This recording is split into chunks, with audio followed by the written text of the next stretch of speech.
Good evening, I'm Amna Nawaz. Jeff Bennett is away. On the NewsHour tonight, airstrikes kill more people in Gaza, even as Israel promises pauses in the fighting to let food reach a starving population. European nations give mixed reactions to the US-EU trade deal. We speak with the European Union's ambassador about implications for the global economy. And Ben & Jerry's ice cream shows how a new recycling process can turn food waste into energy. This system puts out a little over a megawatt, which is about enough to power 1,300 homes in Vermont.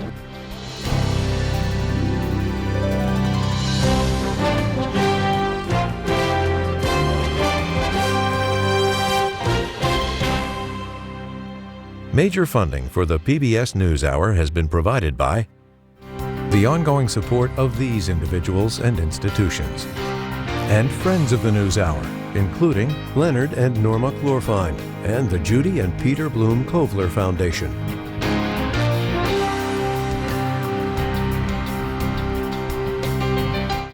In 1995, two friends set out to make wireless coverage accessible to all. With no long-term contracts, nationwide coverage, and 100% US-based customer support. Consumer Cellular. Freedom calls. The Ford Foundation, working with visionaries on the front lines of social change worldwide. And with the ongoing support of these individuals and institutions.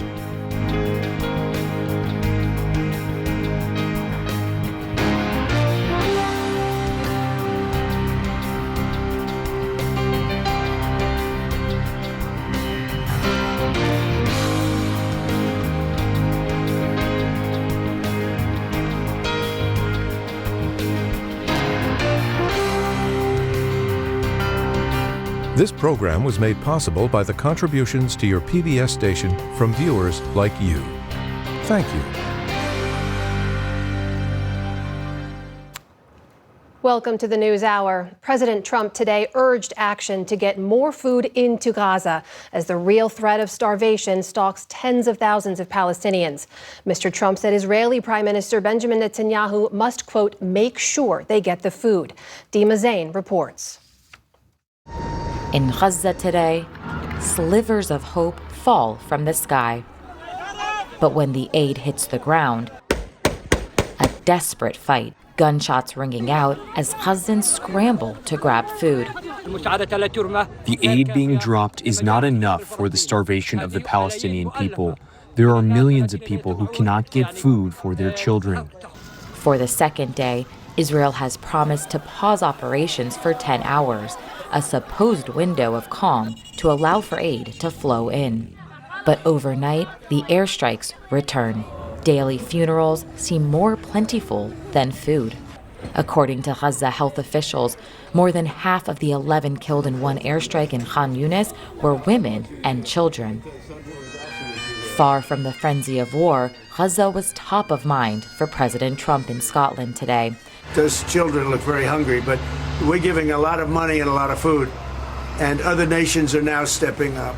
At a meeting with British Prime Minister Keir Starmer, the leaders discussed a plan to address the humanitarian situation in Gaza, which includes setting up food distribution centers. But we're going to be getting some good, strong food. We can save a lot of people. I mean, some of those kids that's real starvation stuff. I see it, and you can't fake that. So we're going to be even more involved. But Israeli Defense Minister Israel Katz says their focus is the release of hostages held by Hamas. If Hamas does not release the hostages, the gates of hell will open in Gaza. Beyond what is being done, with great force, we will do much more. Back in Gaza, a rare scene unfolded, women taking to the streets. As their families and children starve, they demand an end to the war. We need a realistic movement. Women, widows, the elderly, the sick, children are not able to wrestle for aid when the trucks come in. They aren't able to catch whatever aid is dropped on them from parachutes. We want the world as a whole to hear our voices. Enough. We've reached a point where we can no longer walk. If we can't walk, what do we tell our children? Their pained voices echoed in the background of a United Nations meeting to discuss a two-state solution today. Noticeably absent, Israel and the U.S. Jordan's Foreign Minister Ayman Safadi. The Palestinians are ready to negotiate today. We do not have an Israeli partner to negotiate. They cannot veto us from doing what we all believe in and recognize the Palestinian state as a statement of commitment to that solution. While diplomats discuss, Gazans gather, lining the streets hunting for morsels of food and counting the hours until the next Israeli airstrike. For the PBS NewsHour, I'm Dima Zain.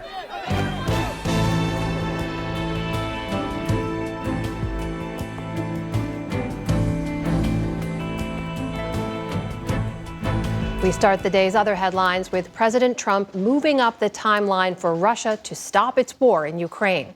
Speaking to reporters in Scotland, Trump said today he's giving President Vladimir Putin 10 to 12 more days to reach a deal to end the fighting. Otherwise, Russia could face new sanctions and secondary tariffs targeting its trading partners. That shortens a 50-day deadline Trump gave Moscow 2 weeks ago. In a video address today, Ukrainian President Volodymyr Zelensky praised Trump's firmness with Putin. It's a pravda.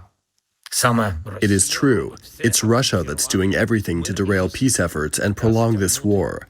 Ukraine is ready to work productively with the U.S., to work with President Trump to end this war with dignity and secure lasting peace. Meanwhile, in Russia, former President Dmitry Medvedev said online that Trump is playing, quote, a game of ultimatums that could draw the U.S. into war. A federal judge blocked a Trump administration effort to defund Planned Parenthood today, ruling that all clinics must continue to receive Medicaid reimbursements. A provision in the president's recently passed One Big Beautiful Bill banned Medicaid payments to providers that perform abortions and make more than $800,000 in a given year. The judge ruled that could amount to what's called legislative punishment, which is unconstitutional since Planned Parenthood is one of the only providers that meets that threshold. In Nevada, a suspect is in custody after at least 2 people were killed outside a casino in Reno. Officials say the gunman opened fire in the valet area of the Grand Sierra Resort this morning. At least 3 other people were injured. They were taken to a nearby hospital, as was the suspected shooter. Their conditions have not been made public. Reno officials say investigation is underway and that there's no ongoing threat to the public. Federal aviation authorities are investigating an incident this weekend in which passengers had to evacuate a burning plane at Denver International Airport. People on board the American Airlines flight bound for Miami slid down the plane's emergency chute as smoke poured from the jet. Authorities say a fire started in the aircraft's brake system just before takeoff. 5 people were checked by medics on site, and 1 was taken to a hospital with a minor injury. There were 173 passengers and 6 crew members on board the Boeing 737 MAX 8 when the fire broke out. Scorching summer temperatures are sweltering the eastern half of the United States. Well over 200 million Americans are under heat alerts and warnings from the Dakotas all the way to Florida and up the East Coast. Hotter than normal, just super muggy. Maybe it's just me getting older, but it is hot.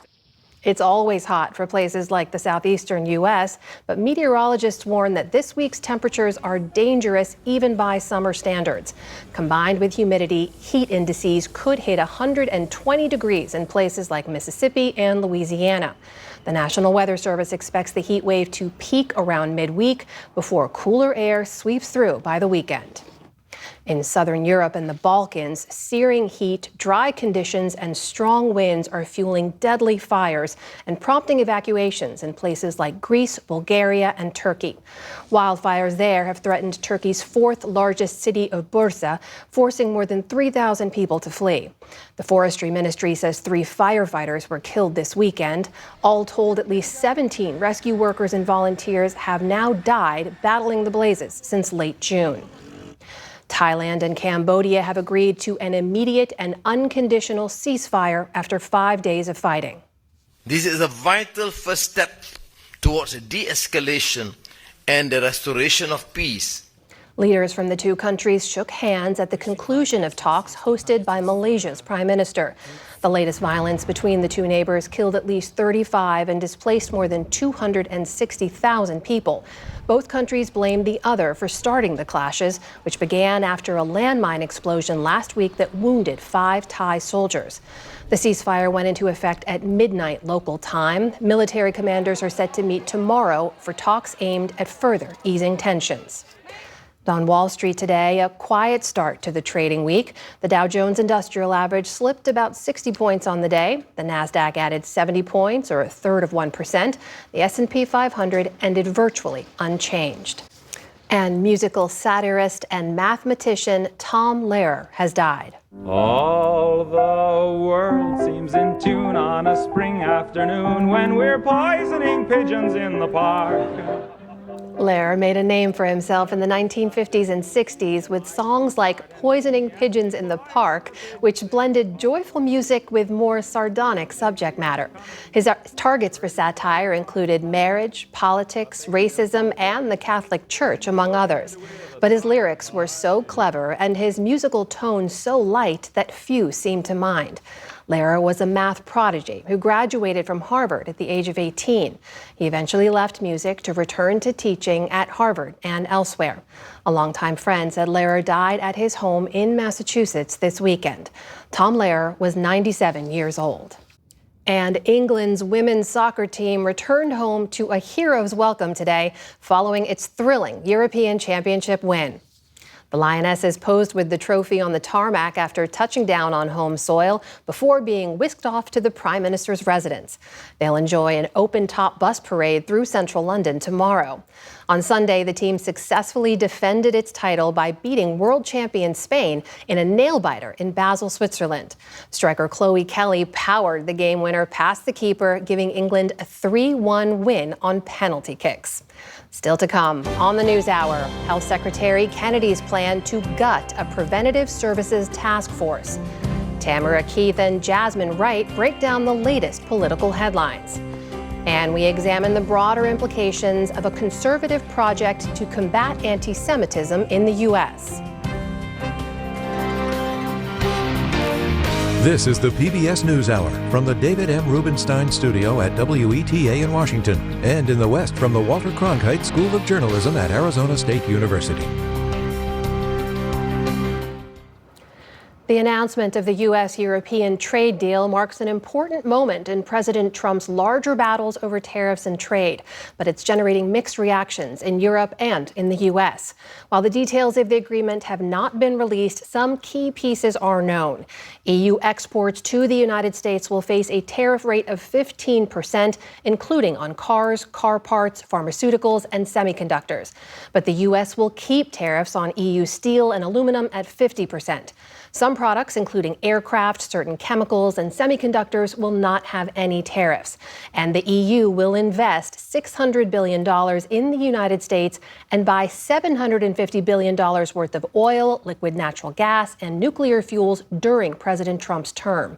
For more on the many questions around all of this, we turn to Jovita Nolipshina, the European Union's ambassador to the United States. Madam Ambassador, so good to have you here. Welcome back. Well, thank you for having me. So, most European products will now face this 15% tariff. That is lower than the 30% that President Trump was threatening at one point. But would you say this is a good deal for EU businesses? Well, first of all, I think that what is extremely important to have a deal is predictability and that we know where we are going. And now we can focus our job and like business can focus on the trade, on the investments, on the job creating. I would say that predictability and moving on strategic cooperation is the key element in this deal. So it takes the uncertainty out of the equation, right? But there are some who've looked at the contours, early contours, we should say, of the deal and described it as lopsided, unbalanced, asymmetrical in the United States' favor. Do you agree with that assessment? Well, there is a changing environment in trade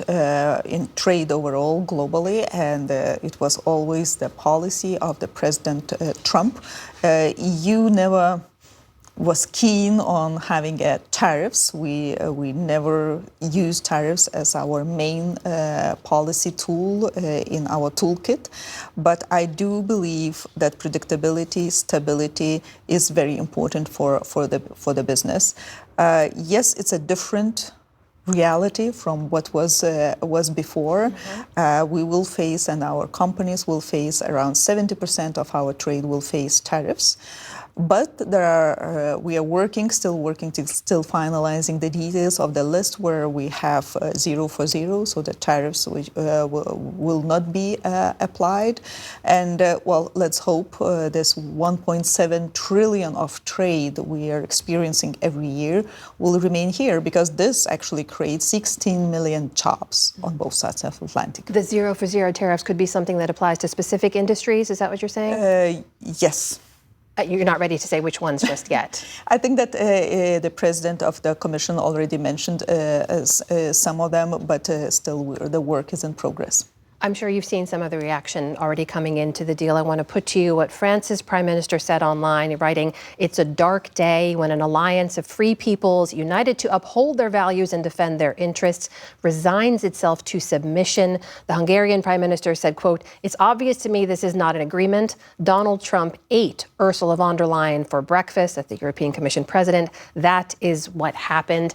Your reaction to those reactions, and what's the bottom line here to avoid escalation? Look, every business I met personally here in the United States, on both, like the businesses, American businesses, but as well as European businesses who has a massive presence here. All the leaders in the European Council, the leaders were really for having a deal. So we have a deal, we have a predictability, we have a stability, and hopefully we know where we are heading. As I said, tariffs was not really the choice of the EU, but I think that we have to measure ourselves from the point where we are right now.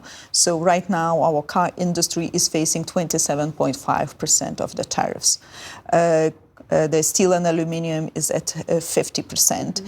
So I think, and there are several cases built on here in the United States on chips, on engines, on aviation.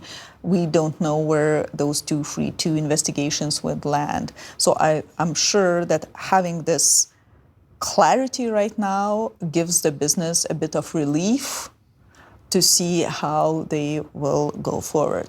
Is it fair to say, in the EU's approach to this, it was not going to go back to the old way it was, so the goal was to mitigate whatever damage might be brought or however high the tariffs might go? Is that fair? Well, I think that this was really what the President Trump was trying to do. He wants to rebalance trade relations with his partners around the world, globally. We are among the biggest, we're actually the biggest trading partner for the United States, and I don't see this kind of a going backwards. We have to work and see, there are one thing is to deal with trade and how much we trade and what kind of the rules and basic tariffs, baseline tariffs we have. Another to see, are there common challenges which we have to approach and work together in order to make sure, for example, to protect ourselves from the overcapacity of non-market economies. So there are other areas where we'll have to cooperate as well from now on. The $750 billion pledge to buy American energy from the EU, we know that will be spread out over President Trump's remaining 3 years. Where exactly will that be directed? Has that been decided yet? Well, look, there are a lot of companies and governments who are already buying energy resources. So we were buying really very limited back in 2022. We already now, because of the Russia's aggression in Ukraine, we increased dramatically our purchases of the American LNG to spending $74 billion of dollars a year. But on top of that, what is happening right now in the EU, we are actually phasing out all Russian LNG, refined oil, and as well nuclear fuel. And this is a huge opportunity for the United States to supply these needs, which EU will need in the upcoming few years. And I think this is where actually the 750 comes in. Mm-hmm. We need not only resources themselves, but we need a strategic security, a geopolitical security, which when you partner with an ally in this kind of the most important strategic sector, actually, which is brought with the supplies. I need to ask you briefly about the other major news we're covering on Israel's war in Gaza and the steps to address the starvation crisis there. We know the EU's view of this conflict. France, as you know, has just announced that they're going to be joining other EU member states to officially recognize Palestine. Do you see these official recognitions helping in some way to work towards a two-state solution that the EU has long backed? So recognition of one or another country is actually national competence. So it's national governments of the member states will make those decisions, and it will remain in their hands. Mm-hmm. But I have to admit that EU has a long-standing policy on Palestine.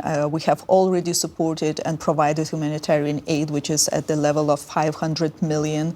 You know, it's 17,000 children who are right now in that area. We use the tools of humanitarian evacuation of their mostly injured people from there, and our principals are really in the close contacts with Israeli ministers as well to make sure that the humanitarian corridors are open and we can provide as much support as possible. Does recognizing Palestine get you closer to a two-state solution, though? Do you still believe that's possible? I think that whatever makes their people really help to solve the humanitarian crisis should remain on the agenda in the hands of the member states. That is EU's ambassador to the United States, Jovita Nurlipshina. Madam Ambassador, thank you for your time. Thank you.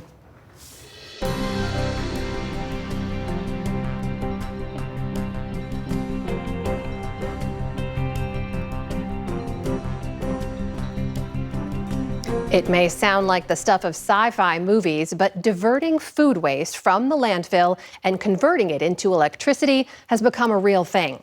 And that conversion can help reduce climate change. William Brangham recently visited a Vermont ice cream factory and the operations next door to find out how it works. At the Ben & Jerry's ice cream plant in St. Albans, Vermont, they can churn out over 100 million pints of ice cream a year. And to assemble each of their dozens of different flavors, there are precise amounts of added cream, some chocolate perhaps, or maybe chocolate chips. But key to the whole operation is keeping those distinct flavors separate. Say you are making Chunky Monkey in the factory, and then the next flavor comes up and it's Cherry Garcia. You don't want to mix Chunky Monkey with Cherry Garcia. Jenna Evans is Ben & Jerry's Global Sustainability Manager. When you push one flavor out with a little bit of rinse water, that extra flavor that was left over in the pipes gets pushed into a barrel that gets stored as a waste ice cream product. Once that waste is collected, Ben & Jerry's has to figure out what to do with it. Historically, many organic wastes have been sent to landfills, especially food waste. Eric Roy is an ecological engineer at the University of Vermont. Once that food waste ends up in a landfill, it can produce methane that can escape to the atmosphere. And when that happens, that contributes to climate change. Methane is a potent greenhouse gas. It turns out there's an alternative process that works a lot like our own bodies do when we eat. It's called anaerobic digestion.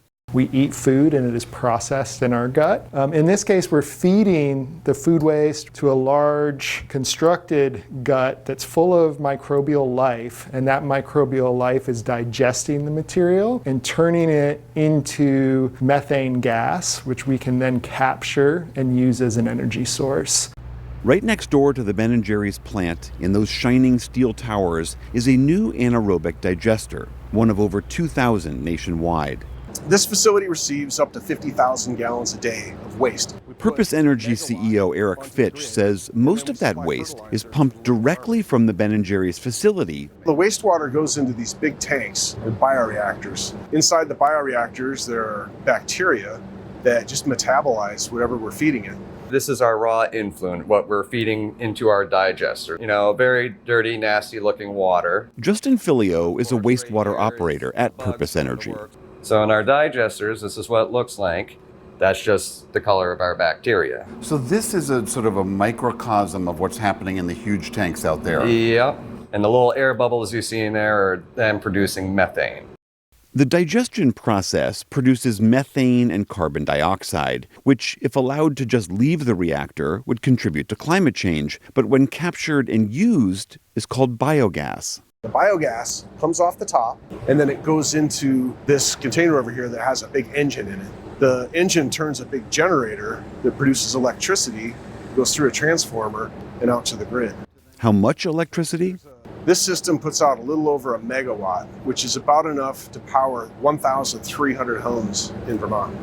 Another byproduct of this process, cleaner water. In the inside of here, these are packed with filters. Here, leftover particulate matter is removed from the water. There's really no contaminant left in the process after it's gone through the filter. The water then goes to the local community's water treatment plant. This is what it looks like that we're shipping out to the town. We remove over 99% of all the particles and contaminants in it. The digester also produces these phosphorus-rich solids. We call this a natural soil amendment.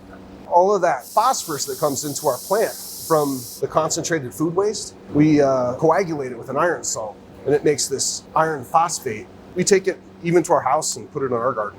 This is actually a useful product now for agriculture. Yeah, exactly. You can use this the same way you'd use manure or some other commercial fertilizer.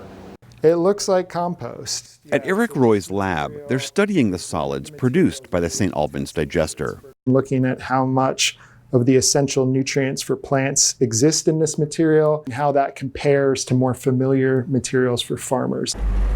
Farmers are familiar with manure, but this so-called digestate is relatively unknown.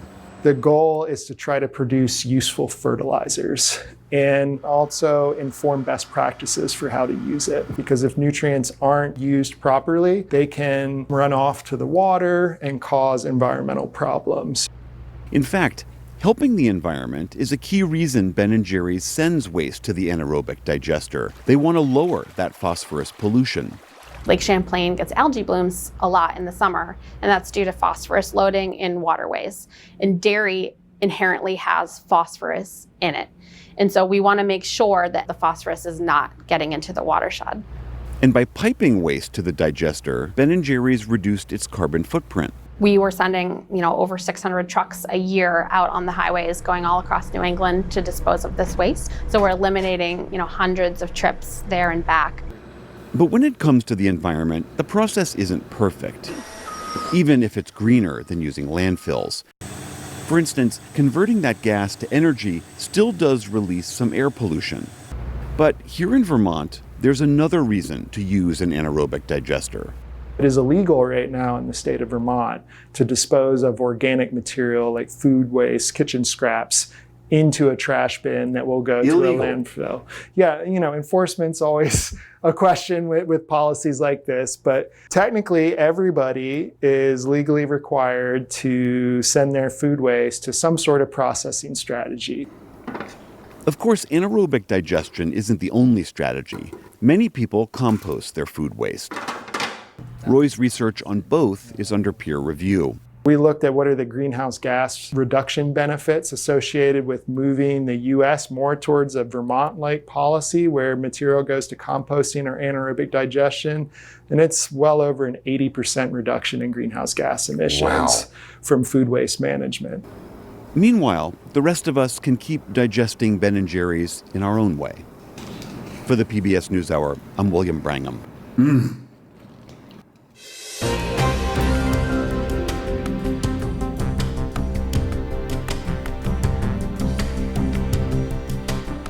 Health Secretary Robert F. Kennedy Jr. reportedly intends to remove all 16 members of an influential task force, one that plays a key role in determining what treatments insurers must cover and makes recommendations about care that are followed by doctors across the country. It's a move that could have big implications for the healthcare system at large. Stephanie Tsai joins us now with more. Stephanie? Now, the advisory panel may not be well known, but it is important. The Wall Street Journal has reported that Secretary Kennedy plans to replace the members of the United States Preventative Services Task Force, while the HHS sent us a statement saying no final decision has been made. The American Medical Association wasted little time expressing its concerns, sending a letter to the health secretary over the weekend. For more, we're joined now by Dr. Bobby Mukamala. He is a surgeon and the president of the AMA. Dr. Mukamala, thank you so much for joining us. So since the Affordable Care Act was enacted, this task force has determined which preventative screenings, which medications should be covered by insurers at no cost to patients. That's a lot of power. How would you describe its importance in patient care? I would say it's very important. I mean, science is an evolving process, right? So what we used to know when I was a resident training in the last century, and what we know now about something, for example, as simple as an ulcer in your stomach, right? I mean, that used to be something we cut out, and now we know that gets treated for H. pylori, right? So science evolves, and that's something that it takes a lot of attention to keep track of that. And this is a group at the USPSTF that has the background, that has the education, to be able to say, okay, based on what we know from the science at this moment, this is what we should screen for. And the consequence is you improve people's lives and you decrease the cost of care by screening and finding something early on before it becomes an expensive stage 4 cancer. The Supreme Court, though, has ruled that it is within the HHS Secretary's authority to replace these appointees. He's not talking about getting rid of it. Most of the current appointees were appointed by former President Biden. What is driving the AMA's concerns? Well, there's a vetting process to figure out who's going to be working on this important committee. These 16 people have an enormous influence on the health of our country. And so to basically say, you know what, none of them should do that anymore, and we'll replace them. And we as physicians, not knowing who's going to replace them, what their recommendations are going to be, what they may see differently, that's just too much of a black box, right? And that puts our patients' health at risk. And that's why they were fine. They were doing a good job. And all of that information, all the recommendations they made were useful to us because they were based on science. Not knowing what's going to come next is putting our patients' health at risk and the health of this country at risk. About 100 million privately insured people get preventative services each year at no cost under the ACA requirements. How might these decisions trickle down to patients? Yeah, it's going to be a bad trickle down, right? Because what's going to happen is right now, if you get a colonoscopy to screen for cancer, and that's covered because it's under the USPSTF's recommendation. And all of a sudden, for whatever reason, the mind changes, or there is no USPSTF. And now all of a sudden, that's something that is optional, right? It's not something that's recommended by a body that really studies it hard. Then what is an insurance company going to do? It's somewhat likely, maybe very likely, that they'll say, you know what? If there's not a body that says this is something you should get done, then this is something that we're not going to cover for free. You'll have to pay for it. And where does that leave the people in this country when there's something that they need medically to catch something early based on the evidence and the science, but they got to pay for it, right? That is a bad direction to go in the health of our country. I have not seen anything from Secretary Kennedy suggesting that something like a routine colon screening would be off the table with a new task force. But I do know that conservative critics have accused the existing task force of allowing gender ideology and other liberal ideas to creep into its work. They cite, for example, its recommendation for HIV prevention drugs to be covered, which Christian employers have taken issue with. Doctor, is that a legitimate criticism? No, I don't think so. I mean, when I look at science, it's not a matter of political opinion that gauges that science, right? When you find somebody with HIV before they realize that they have it, we can do a lot to keep them healthy, right? And that's a scientific thing. That's not something that's based on somebody's political side. And that's why we should defer to science to help decide how to keep our country healthier and how to help people that have a controversial condition when it comes to the politics of it to be healthy. Kennedy took very similar steps to gut and replace members of the CDC's Vaccine Advisory Committee last month. Do you see this as a pattern, just the wholesale firing of an entire task force? And what's the worst case scenario if that continues? Yeah, I mean, I guess have seen 2 in a row. Yes, that looks like it might be a pattern. And I think that's a bad pattern. The consequence of which is the health of our country is not going in the right direction or will not go in the right direction. And that's something that we're very concerned about, right? For what we invest for healthcare in this country, we should be healthier. And when we take the knowledge that goes into trying to keep patients healthy and sort of saying, you know what, we're just going to replace all that and see what that comes up with. The unknown is something that we as the physicians of this country that work hard to keep our patients healthy are really worried about. Dr. Bobby Mukamala with the American Medical Association, thank you so much for joining us.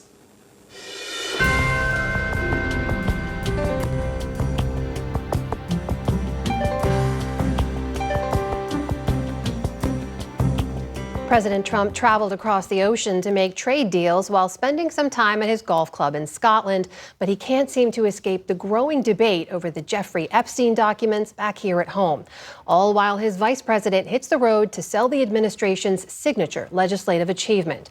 It's a perfect time for Politics Monday with Tamara Keith of NPR and Jasmine Wright of Notice. Amy Walter is away. Great to see you both. Thanks for being here. Good to be here. Great to see you. So as you saw, President Trump's able to announce this big trade deal. Tam, it's a huge deal with their largest trading partner, one that's been described as lopsided, asymmetrical in the U.S.'s favors by many who've looked at the early contours. So we didn't get 90 deals in 90 days exactly, but you have now deals with the U.K., with the Philippines, Japan, now the EU. Is the president's approach here working? Well, the president is certainly getting to make a lot of big, splashy announcements, and he's able to declare victory. I think one thing to watch for, though, is many of these deals aren't as fully baked as they seem when he's making the announcement. There's still a lot of questions underneath about exactly what is being agreed to and whether that might change going forward. That's certainly been the case with some of the other deals that have been announced. For instance, with the UK deal, which they have literally signed, Trump said that there would be some refining happening on his trip that's underway right now. So also, there is this issue that 6 or whatever number we're up to is not 90. And there's something like 160 countries that were given tariff numbers on Liberation Day. I've asked the White House what happens with those. Trump has said maybe they get 15 to 20% tariffs. The baseline here is whatever it is, these tariffs are going to be higher than they were when he took office. And I don't think that we have seen the economic impact yet. Jazz, how do you look at this? And also, how do the American people look at this? Is this promises made, promises kept, or are they waiting to see?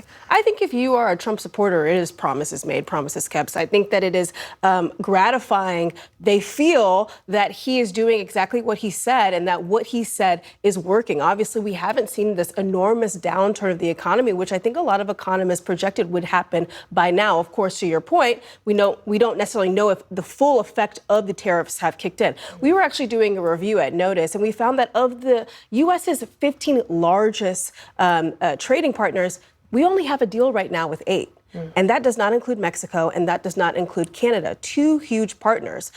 With Mexico, we asked a White House official what happens if they don't get a deal by Friday. Again, the clock is ticking. They said that USAMC, that original trade deal that he negotiated back in his first term, that would kick in and protect a lot of goods from tariffs. But still, there are a lot of questions. And of course, they're getting really close to that deadline. And even though Donald Trump says that those letters are deals, they're not necessarily deals. A deadline we should underscore that he set himself and could move again. Meanwhile, we saw the president continue to face questions about their failure so far to release any of the documents related to the late Jeffrey Epstein after senior members of administration pledged to do so. He was asked about it today. Here's a look at just some of what he said about the files and about potentially pardoning Epstein accomplice Ghislaine Maxwell.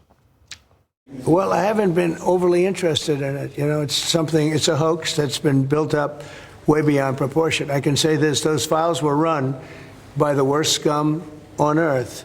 They ran the files. I was running against somebody that ran the files. If they had something, they would have released. Now, they can easily put something in the files that's a phony. Pardon for who? For Ghislaine Maxwell. Well, I'm allowed to give her a pardon, but nobody's approached me with it. Nobody's asked me about it. It's in the news about that aspect of it, but right now it would be inappropriate to talk about it. So, Tam, what do you make of the president's responses? Right, and she is currently appealing her conviction to the U.S. Supreme Court. So this all comes in that context. President Trump, he is not making this go away. The words that he said today are not going to quiet this down. He has a problem. This isn't just Democrats. This isn't just the media. This is the very people who helped him get elected are still raising concerns, saying that he's gaslighting them. And so that is a very real issue. And the things that he said today, like, I don't know, like it just raises more questions. And saying that you won't pardon a convicted sex offender, sex trafficker, like that seems like it would be an easy thing to do. And he has had a couple of occasions where he just hasn't gone that far. Jasmine, how are you looking at it? Yeah. The allies that I've talked to are kind of confused why he won't just say, no, I will not pardon her. They hope that she doesn't end up with a pardon, of course. But I think it's this constant drip, drip, drip that leads a lot of people who support him and who want to see these files come out. Say that there's not a lot of transparency around it, and that's what their issue is. Of course, this is a huge, a very serious issue dealing with, child sex abuse and all of these things, but it also comes back to whether or not the White House and the Department of Justice is being transparent or whether or not they oversold what they could actually deliver. And so I think that people are going to continue to ask questions, and it's going to come not just the rest of the summer, but also when Congress comes back in September, it's going to be an issue again that the White House just can't get their hands around. Meanwhile, Vice President J.D. Vance is hundreds of miles away from all of this. He's in his home state of Ohio to sell the passage of that one big, beautiful bill. We haven't really had a chance to check in with his role 6 months into this second Trump administration. He went from Trump critic to a loyal MAGA warrior. Tam, in an administration full of eager people to please the president, is he still the heir apparent? President Trump has left that open. He definitely has not crowned any heir apparent.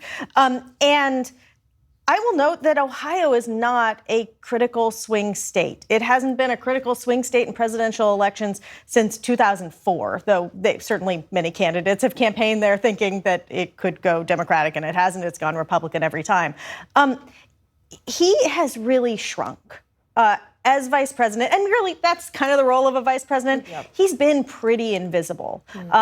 But I will note that he is one of the only people out there selling the so-called one big beautiful bill that actually really does need to be sold to the American people because it's underwater. Yeah, the polling on that has not been so great. Jasmine, how are you looking at Vice President? I actually look at it from the lens of the former vice president. I remember her first 6 months, Kamala Harris, the office was inundated with questions from reporters and other people about what is on her portfolio. What is she doing? What tasks is Biden giving her? And I just don't think that you see the same type of questions about J.D. Vance, at least from reporters that I talked to. But I do think what you're seeing him doing is not just ingratiating himself with the White House. He's always in the Oval Office, they say. He's always talking to various top officials, working his way through the strategy of what the White House is doing, but also ingratiating himself with the MAGA allies, explaining to them what Donald Trump is doing, what he's thinking, and hitting against critics. And then, of course, making sure that he is invaluable on the Hill as he convinces people to vote for Donald Trump's legislation. So I think that the questions about what he's doing may not be there, but he is doing things, not just in Ohio, but certainly on Congress and in the White House. 30 seconds left. Is he the heir apparent or still too early to tell? I will leave that to Donald Trump, but I think that it's going to be clear that he's probably going to have a primary. I mean, it's 3 years, but he probably will have a primary. The question is, does he win that? Well, and Marco Rubio, the Secretary of State and National Security Advisor, is also spending a whole lot of time with the president. He might have something to say. Jasmine Wright and Tamara Keith, great to see you both. Thank you so much. You're welcome. Thank you.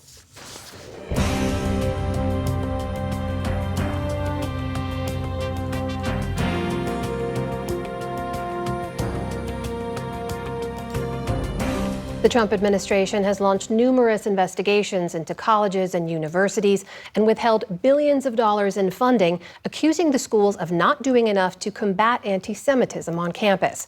About 60 schools have been notified of possible investigations. Last week, Columbia University settled with the administration in a major deal that could be a blueprint for other battles with other schools. Ali Rogan looked into one of the key players behind the administration's approach.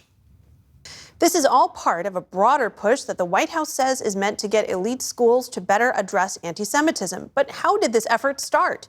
To help answer that question, we're joined by Arno Rosenfeld, an enterprise reporter for The Forward, where he's also the author of the Anti-Semitism Decoded newsletter.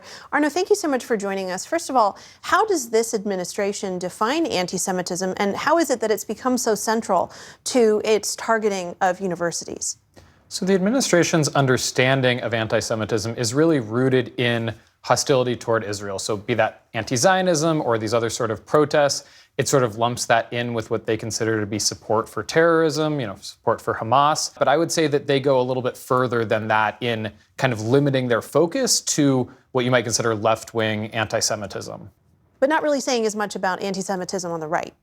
Correct. I mean, sometimes they give a little bit more or less rhetorical attention to that, but in terms of substance, it's not their focus, and there are a number of people in the administration with ties to right-wing anti-Semites or who have expressed anti-Semitism themselves of sort of the right-wing variety. You've reported on one of the blueprints of the administration's efforts on this. It's called Project Esther.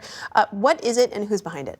So Project Esther was created by the Heritage Foundation, which also created Project 2025, another blueprint, in advance of Trump taking office, with the sort of hope that it would be a blueprint for a second Trump administration when we didn't know who was going to be president.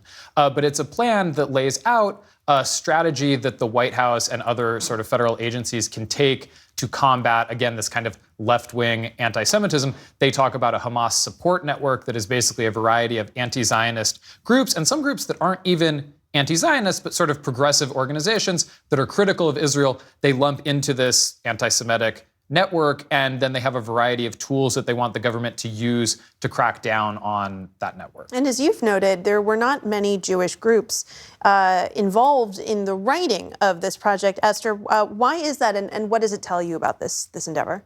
The Heritage Foundation doesn't have a lot of Jewish partnerships. There are conservative Jewish groups, but they aren't really in the Heritage broader universe. And so they had some groups on their task force that was working on Project Esther that were Jewish, but when the report came out, the core groups were these evangelical conservative organizations and some conservative think tanks, and the Jewish groups that were sort of on the list, the bigger list of Jewish groups on the task force, kind of tried to distance themselves from the project. And how does this project in particular view and talk about critics of Israel's policies and supporters of Palestinian causes? Well, it's really this idea that they are supporters of Hamas. So it's not just anti-Semitism, it's support for terrorism. And I think the reason, or one of the reasons that they use that framework, is that opens a whole new avenue of legal options to deal with them. So if you're a foundation that is providing, for example, material support to a terrorist organization, you can be shut down or sanctioned or face other consequences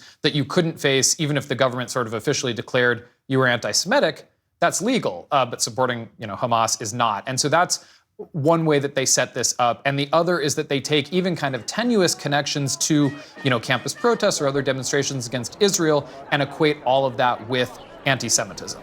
How exactly has the Trump administration implemented Project Esther so far? So, they haven't really commented on whether they're using Project Esther specifically or whether they're just using the same tactics. And I'm not sure that it matters that much. But we've seen, the defunding of universities to pressure them to address, civil rights violations against Jewish students or alleged civil rights violations. That's one area. We've also seen immigration crackdowns, which have overlapped with campuses, but trying to deport and arrest foreign students who they say are engaging in anti-Semitism.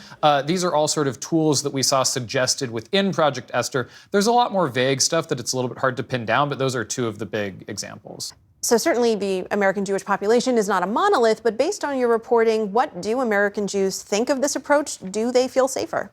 So we know in general from public opinion polling that Jews do not support President Trump's approach to anti-Semitism. He doesn't have majority support on really any of the tactics that he's implemented in the name of protecting American Jews. Although in some areas we do see that more Jews support a couple of his strategies on college campuses, say, than support his job performance overall. So there is a little segment that is open to it, even if they're skeptical of him as a president.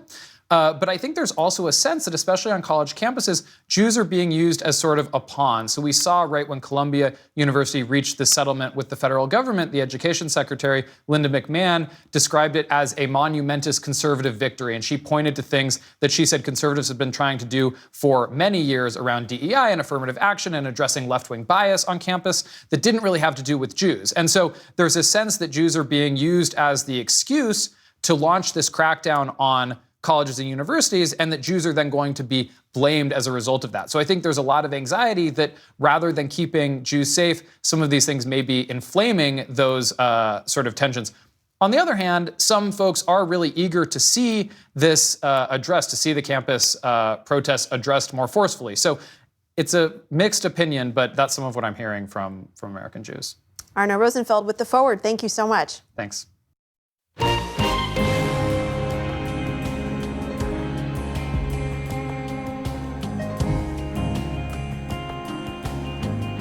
Some 100 years after Prohibition, a distillery in Providence is serving up local liquor.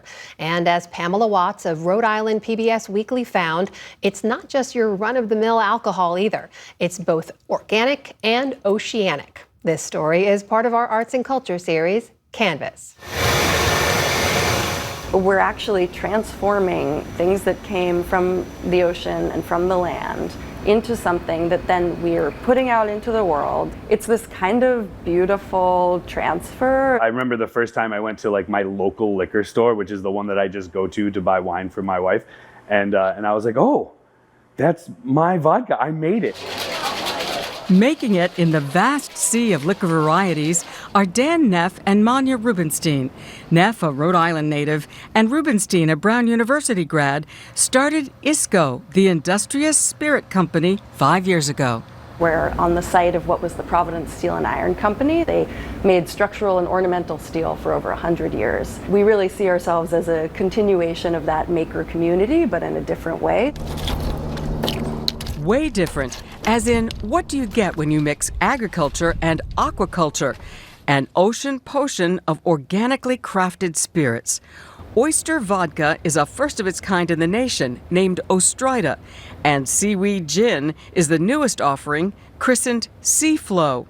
ISCO CEO Rubenstein says sustainably sourced vodka, gin, and bourbon, as well as a splash of experimental elixirs, allows them to have some fun, make delicious things, and do something that was not negatively impacting the environment. And then sort of throw it in the creative hopper and you get us. How did you land on the idea of concocting sea brews as liquor? We were having some cocktails and we were enjoying some oysters, and it suddenly occurred to us that a martini with your oysters is a delight, but why had nobody ever combined oysters and vodka together into one spirit? It just seemed like a no-brainer. We hit a good sweet spot with like, oh, the ocean state, ocean stuff, we can make this taste good.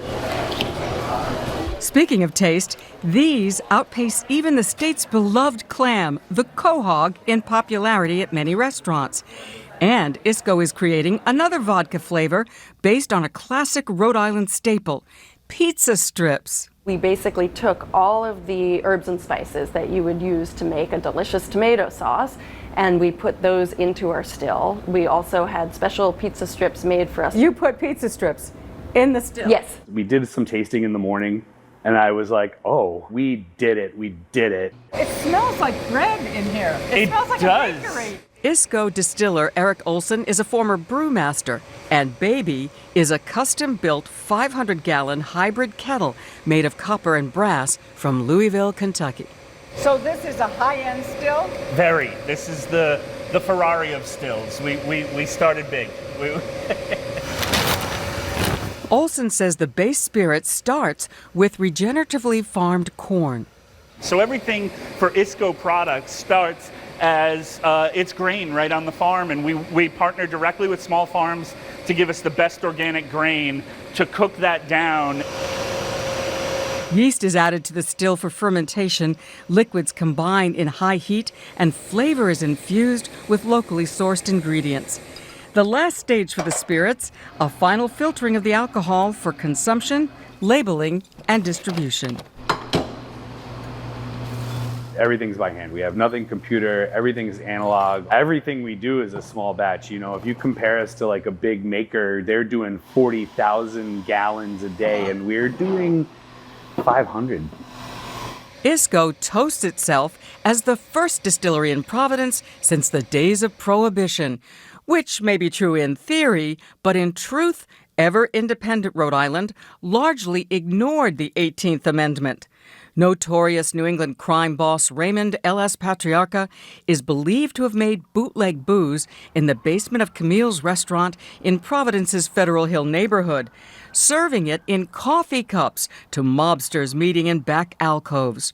But nowadays, instead of a speakeasy, ISCO's owners are just glad to have a spirited gathering spot for the community. For the PBS NewsHour, I'm Pamela Watts in Providence, Rhode Island. And that is the NewsHour for tonight. I'm Amna Nawaz. On behalf of the entire NewsHour team, thank you for joining us. Major funding for the PBS NewsHour has been provided by friends of the NewsHour, including Robert S. Kaplan and Wendy J. Selden through the Raymond James Charitable Endowment Fund. 2 retiring executives turn their focus to greyhounds, giving these former race dogs a real chance to win. A Raymond James financial advisor gets to know you, your purpose, and the way you give back. Life well planned.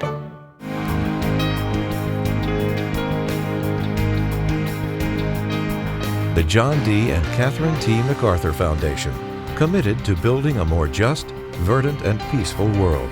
More information at macfound.org. And with the ongoing support of these institutions.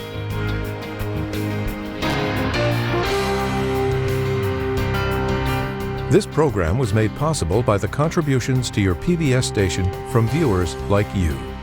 Thank you.